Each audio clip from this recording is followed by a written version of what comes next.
Hello friends. இந்த வீடியோவில் நம்ம எதை பற்றி பார்க்க போகிறோம் அப்படின்னு பார்த்தீங்கன்னா, நம்ம தமிழ் சினிமாவோட one of the high budget ப்ரொடியூசர்ஸோட ஃபிலிம்ஸை பற்றி தாங்க பார்க்க போகிறோம். அப்படி அது யாரு அப்படின்னு பார்த்தீங்கன்னா, நம்ம லைக்கா ப்ரொடக்ஷன் சுபாஸ்கரன் தாங்க. இவரோட ப்ரொடியூசர் கேரியரை 2014 கத்தி படத்துல இருந்து தாங்க ஸ்டார்ட் பண்ணாரு. ஸ்டார்டிங்கே இவருக்கு ரொம்ப ஒரு மாதிரி அமோகமா இருந்துச்சுங்க. கத்தி படம் பிளாக் பஸ்டர் ஆனது எல்லாத்துக்குமே தெரியும். பட்டி தொட்டி எங்கும் எல்லா இடத்துலயுமே வேற மாதிரியான ஒரு ரெஸ்பான்ஸ் கிடைச்சதுங்க. அடுத்து பார்த்தீங்க அப்படின்னா 2016 இவர் எனக்கு இன்னொரு பேர் இருக்கு அப்படிங்கிற படத்தை ப்ரொடியூஸ் பண்ணியிருந்தாருங்க. இந்த படத்துல யார் நடிச்சிருக்காங்கன்னு பார்த்தீங்கன்னா, நம்ம ஜிவி பிரகாஷ் குமாரும் ஆனந்தியும் நடிச்சிருப்பாங்கங்க. இந்த படம் சொல்ற அளவுக்கு ஒரு ஆவரேஜுக்கு மேல ஓடிச்சுன்னு தாங்க சொல்லணும். இதுவும் இவங்களுக்கு ஒரு ப்ராஃபிட்டபிளான மூவி தாங்க. அடுத்து பார்த்தீங்கன்னா, கைதி நம்பர் 150 இது தெலுங்கு. ஸோ அதனால நம்ம தெலுங்கு இண்டஸ்ட்ரிக்குள்ள போவேனா, நம்ம தமிழ் இண்டஸ்ட்ரிக்குள்ளே வந்துருவோம். ஸோ அடுத்து 2017 பார்த்தீங்கன்னா, நம்ம விஜய் ஆண்டனி நடிப்புல யமன் அப்படிங்கிற படத்தை ப்ரொடியூஸ் பண்ணியிருக்காருங்க. இந்த படம் பார்த்தீங்கன்னா ஒரு அட்டர் ஃப்ளாப் படங்க. பெருசா ஓடவும் கிடையாது. ஸோ அதனால இந்த படத்தினால லைக்காக்கு ஒரு பெரிய நஷ்டம் தாங்க சொல்லணும். அதுக்கடுத்து பார்த்தீங்க அப்படின்னா, நம்ம உதயநிதி ஸ்டாலின், மஞ்சிமா மோகன் நடிச்ச இப்படை வெல்லும்ங்க. இந்த படம் பார்க்குறவங்க எல்லாத்துக்குமே ஒரு நல்ல ஃபீல் குடுத்தாலும், பாக்ஸ் ஆஃபீஸ்ல அந்த ஒரு பெரிய ஹிட் குடுக்கலன்னு தாங்க சொல்லணும். அடுத்து பார்த்தீங்கன்னா, நம்ம சாய் பல்லவி நடிப்புல தியா படங்க. இந்த படம் அவார்ட்ஸ் லெவல்ல ஒரு நல்ல வரவேற்பை பெற்றிருந்தாலும், பாக்ஸ் ஆஃபீஸ் லெவல்ல கொஞ்சம் நார்மலா தாங்க போச்சு. அடுத்து பார்த்தீங்கன்னா, நம்ம நயன்தாரா நடிப்புல நெல்சன் திலீப் குமார் இயக்கத்துல கோலமாவு கோகிலாங்க. இந்த படம் லைக்கா புரொடக்ஷன்ஸோட கொஞ்சம் கம்மியான பட்ஜெட்ல தான் எடுத்தாங்க. இந்த படம் பார்த்தீங்கன்னா, ரொம்ப கம்மியான பட்ஜெட்ல எடுத்து ரொம்ப ஹை ரிசப்ஷன் பெற்றுச்சுங்க பாக்ஸ் ஆஃபீஸ்ல. அப்படி எவ்வளோ அடிச்சுச்சுன்னு கேட்குறீங்களா? கிட்டத்தட்ட 100 க்ரோர்ஸ் வரைக்கும் ஏர்ன் பண்ணுச்சுங்க. அடுத்து பார்த்தீங்கன்னா, செக்கச்செவந்த வானம். இந்த படத்துல பார்த்தீங்கன்னா, நம்ம அரவிந்த் சுவாமி, எஸ்டிஆர், விஜய் சேதுபதி, அருண் விஜய் 4 பேர் நடிச்சிருப்பாங்கங்க. இந்த படம் இந்த படமும் அதே மாதிரி ஒரு நல்ல சூப்பர் ஹிட்டான படங்க இது. பாக்ஸ் ஆஃபீஸ்லயுமே நல்லா ஏர்ன் பண்ணுச்சுங்க. அடுத்து பார்த்தீங்கன்னா, தனுஷ் நடிப்புல வெற்றிமாறன் இயக்கத்துல வடசென்னை. இந்த படத்தோட இத பத்தி நம்ம சொல்லவா வேணும்? சும்மா பட்டைய கிளப்புச்சுங்க. பாக்ஸ் ஆஃபீஸ்லலாம் வேற மாதிரி ஓடுச்சுங்க. அடுத்து பார்த்தீங்கன்னா, நம்ம ரஜினிகாந்த் நடிப்புல நம்ம சங்கர் இயக்கத்துல இதுல தாங்க இவர் மிகப்பெரிய ஒரு அகலக்கால் விட்டுருக்காரு. கிட்டத்தட்ட 500, 600 கோடி வரைக்குமே பட்ஜெட் இன்வெஸ்ட் பண்ணியிருந்தாருங்க. இவர் எடுத்த லாபம் எவ்வளோன்னு பார்த்தீங்கன்னா, இந்த படத்து மூலமா மோஸ்ட்லி 100லேருந்து 150 க்ரோர்ஸ் வரைக்கும் லாபம் எடுத்திருப்பாருங்க. பட் நம்ம ஆக்சுவலா பார்த்தோம்னா 500 க்ரோர்ஸ் போட்டுட்டு 150 க்ரோர்ஸ் லாபமா எடுக்கிறது இவரோட அந்த ஒரு சேஃப் ஜோனுக்கு வந்துட்டாரே தவிர்த்து, பட் இது நம்ம உண்மையான ஒரு லாபம்னு சொல்ல முடியாதுங்க. பட் ஆனாலும் இது ஒரு பாக்ஸ் ஆஃபீஸ் ஹிட்டுங்க. அடுத்து வந்தா ராஜாவாதான் வருவேன். நம்ம எஸ்டிஆர் நடிப்புல வந்த படம் அட்டர் ஃபிளாப்புங்க. இந்த படத்தை பத்தி நம்ம சொல்லவே தேவையில்ல. அடுத்து நம்ம கேவி ஆனந்த் இயக்கத்துல நம்ம சூர்யா நடிப்புல வந்த காப்பானுங்க. இந்த படம் ஒரு ஆவரேஜான படங்க. ஹிட் நானா நல்லா கொடுத்துச்சுங்க. பாக்ஸ் ஆஃபீஸ்லயே நல்லா ஓடுச்சுங்க. அடுத்து பாத்தீங்கன்னா, நம்ம ஏஆர் முருகதாஸ் இயக்கத்துல நம்ம ரஜினிகாந்த் நடிப்புல தர்பார் படத்தை ப்ரொடியூஸ் பண்ணியிருந்தாங்க. இந்த தர்பார் படம் பாத்தீங்க அப்படின்னா, ஸ்டார்டிங்ல ஒரு 1, 2, 3, 4 டேஸ் நல்லா பிக்கப் ஆச்சுங்க. ஆனா அதுக்கடுத்து அப்படியே அதோட ஸ்கிரீன் பிளேனால ஸோ இந்த படம் பாக்ஸ் ஆஃபீஸ்ல ஃபெயிலியர் ஆயிடுச்சுங்க. ஸோ இதுக்கடுத்து பார்த்தீங்கன்னா, நம்ம அருண் விஜய் நடிப்புல மாஃபியா சாப்டர் 1 இந்த படமும் அதே மாதிரி தாங்க. சேம் நல்லா பாக்ஸ் ஆஃபீஸ்ல ஏர்ன் பண்ணிக்கிட்டே வந்துச்சு. பட் ஆனா அடுத்து பார்த்தீங்க அப்படின்னா, அப்படியே டவுன் ஆகி ஒரு பாக்ஸ் ஆஃபீஸ் ஃபெயிலியர் படம் ஆயிடுச்சுங்க. அடுத்து பார்த்தீங்கன்னா, டான் படங்க. இந்த படம் சொல்லவே தேவையில்லைங்க. பாக்ஸ் ஆஃபீஸ்ல பட்டைய கிளப்பிருச்சு. சிவகார்த்திகேயனுக்கு பார்த்தீங்கன்னா, ஒரு மைல் ஸ்டோன் மாதிரி 100 க்ரோர்ஸுக்கு மேல பாக்ஸ் ஆஃபீஸ்ல ஏர்ன் பண்ணுச்சுங்க. அடுத்து பார்த்தீங்கன்னா, நம்ம யோகி பாபு நடிப்புல பன்னிக்குட்டி அப்படிங்கிற படத்தை தயாரிச்சிருந்தாங்க. இந்த படம் ரொம்ப சின்ன செலவுல தயாரிச்சு ஒரு ஆவரேஜா இதை ஒரு லாபமான படம் தாங்க பன்னிக்குட்டி.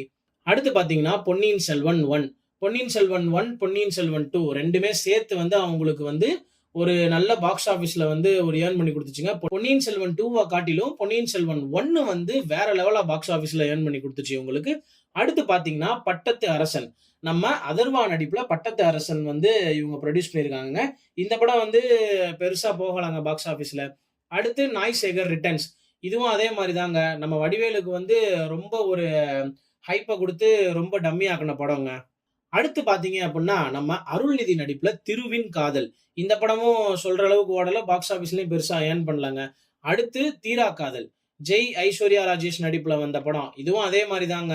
அதாவது ட்ரைலர்லாம் சூப்பரா இருந்துச்சுன்னு சொல்லிட்டு படத்தை நம்பி உள்ள போய் பார்த்தப்ப, படத்துல பெருசா இல்லைன்னு தாங்க சொல்லணும். ஸோ இதுவும் ஒரு பாக்ஸ் ஆஃபீஸ் ஃபெயிலியர் படம் தாங்க. இங்கே தாங்க நம்ம லைக்கா ப்ரொடக்ஷன்ஸோட ஹேட்ரிக் ஃபெயிலியர் ஸ்டார்ட் ஆக ஆரம்பிச்சிருக்குங்க. கிட்டத்தட்ட வரிசையா 6 படம் போட்ட பட்ஜெட்டை விட நம்ம எடுப்போமா மாட்டோமாங்கிற அளவுக்கு வந்து லைக்கா புரொடக்ஷன்ஸ் மாட்டுன ஒரு தருணம். அப்படி அந்த டபுள் ஹேட்ரிக் லிஸ்ட்ல இருக்க ஒரு 6 படங்கள் என்ன அப்படின்னு பார்த்தீங்கன்னா, இந்த லிஸ்ட்ல ஃபர்ஸ்ட் வந்து சந்திரமுகி 2ங்க. ரொம்ப பெருசா எதிர்பார்த்தாங்கங்க. ஏன்னா சந்திரமுகி 1க்கு இருந்த ஹைப்புக்குலாம் வந்து சந்திரமுகி 2லாம் 500 கோடி அடிக்கும் அப்படிங்கிற மாதிரிலாம் யோசிச்சுட்டு இருந்தாங்க. ஆனா இந்த படம் இருக்கறதுலயே ரொம்ப மோசமா அட்டர் ஃப்ளாப் ஆச்சுங்க. அடுத்து நம்ம அருண் விஜய் நடிப்புல எமி ஜாக்சன் கூட சேர்ந்து நடிச்ச மிஷன் சாப்டர் 1ங்க. இந்த படமும் வந்து ஒரு நல்ல ஹைப்ப குடுத்து மண்ண கவ்விருச்சுன்னு தாங்க சொல்லணும். அடுத்து நம்ம லிஸ்ட்ல இருக்குது நம்ம லால் சலாம் படங்க. நம்ம ரஜினிகாந்தோட பொண்ணு இயக்கி நம்ம ரஜினிகாந்த் சார் கேமியோவா நடிச்ச படம் தாங்க இது. இந்த படத்த பார்த்தீங்க அப்டின்னா, அட்லீஸ்ட் ரஜினிகாந்த் அவர்களோட முகத்துக்காண்டியாச்சும் ஒரு 100 கோடி அடிக்கும் அப்படின்னு சொல்லிட்டு எதிர்பார்த்து பண்ண படம். ஆனா வந்து வேர்ல்ட் வைட் பாக்ஸ் ஆஃபிஸ் கலெக்ஷனே கிட்டத்தட்ட 30 கோடிய கூட தாண்டலங்க.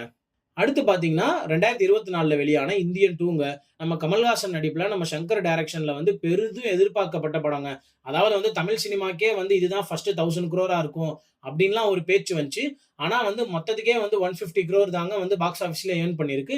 ஸோ அப்படி பார்த்தாலும் இந்த படத்தோட பட்ஜெட் வந்து கிட்டத்தட்ட 250 crores பக்கம் வருதுங்க. அந்த வகையில இந்த படம் வந்து பாக்ஸ் ஆஃபிஸ்ல ஒரு மிகப்பெரிய ஃபெயிலியர்ங்க. அடுத்து பார்த்தீங்கன்னா, நம்ம சூப்பர் ஸ்டார் ரஜினிகாந்த் நடிப்புல ரிலீஸ் ஆன வேட்டையன் படம் தாங்க. இந்த படம் பார்த்தீங்க அப்டின்னா, இதுவும் வந்து லைக்காக்கு வந்து மறைமுகமா வந்து ஒரு பாக்ஸ் ஆஃபிஸ் ஃபெயிலியர் படம் தான். ஏன்னா பட்ஜெட் ஒரு பக்கம் இருக்க, அத விட கம்மியா தாங்க வசூலே குடுத்துச்சு. ஸோ அப்படிங்கிறப்ப வந்து வேட்டையனும் அந்த லிஸ்ட்ல வந்து சேர்ந்ததுங்கிறது வந்து ரொம்ப கஷ்டமா இருக்குங்க நமக்கு. அதே மாரி இப்ப கிட்டத்தட்ட 2 வருஷம் கழிச்சு நம்ம அஜித் குமார் சாரோட நடிப்புல மகிழ் திருமேனி இயக்கத்துல விடாமுயற்சி கிட்டத்தட்ட 200 கோடி பட்ஜெட்ல இந்த படத்த எடுத்திருக்காங்க. ஆனா பார்த்தீங்க அப்டின்னா 3 நாள் ஆயிருக்குங்க 100 crores குடுக்குறதுக்கு. இந்த படம் வந்து பாக்ஸ் ஆஃபிஸ்ல வந்து 250 crores, 300 crores அடிக்குமாங்கிறதே வந்து ஒரு டவுட்டா தாங்க இருக்கு. இதுல இன்னொரு ஒரு சுவாரஸ்யமான விஷயம் என்ன அப்படின்னு பார்த்தீங்கன்னா, ஒரு 10 படங்கள், 12 படங்கள் தான் நம்ம சிவகார்த்திகேயன் பண்ணியிருக்காரு. அவர் ஒரு நல்ல லைன புடிச்சு அமரன் அப்படின்னு சொல்லிட்டு ஒரு 300 crore பாக்ஸ் ஆஃபிஸ்க்குள்ள வந்துட்டாருங்க. ஆனா வந்து பார்த்தீங்கன்னா, கிட்டத்தட்ட 30 வருஷமா வந்து இண்டஸ்ட்ரிக்குள்ள இருக்காரு. எல்லாத்துக்குமே வந்து ஒரு டாப்பா தெரியிற இவரோட படம் இன்னும் ஒரு படம் கூட வந்து 300 crores பாக்ஸ் ஆஃபிஸ்க்குள்ள வரல அப்படிங்கிறது ரொம்பவே வருத்தமான விஷயம் தாங்க. குட் பேட் அக்லியாச்சும் அந்த 300 crores வருதா அப்படிங்கிறத பார்ப்போம். ஸோ வந்து பாக்ஸ் ஆஃபிஸ் வைஸ் பார்த்தீங்கன்னா, இன்னும் விடாமுயற்சிக்கு வந்து கிட்டத்தட்ட ஒரு 20, 25 நாள் இருக்குங்க. இந்த 20, 25 நாளுக்குள்ள இந்த படம் 300 கோடி போகுமா? இல்ல 250 crores ஸ்டக் ஆகி நிக்குமா? அப்படிங்கிறதாங்க இப்ப கேள்விக்குறியா இருக்கு. இந்த படம் மட்டும் 250 crores ஸ்டக் ஆகி நின்றுச்சுன்னு வச்சுக்கோங்களேன், இது வந்து எனக்கு தெரிஞ்சு லைக்கா புரொடக்ஷன்ஸுக்குமே வந்து ஒரு ஆவரேஜான வந்து ஒரு பாக்ஸ் ஆஃபிஸ் படம் தாங்க. சேம் வந்து கிட்டத்தட்ட நம்ம தமிழ் இண்டஸ்ட்ரியிலே வந்து பார்த்தீங்கன்னா, அந்த 300 கோடி படம்ங்கிறத வந்து ஒரு 4 பேர் தாங்க வச்சிருக்காங்க. அது யார் யார்னா, நம்ம சூப்பர் ஸ்டார், நம்ம உலகநாயகன், நம்ம தளபதி விஜய் அவர்கள். அதுக்கடுத்து பார்த்தீங்க அப்டின்னா, நம்ம சிவகார்த்திகேயன் அவர்கள்.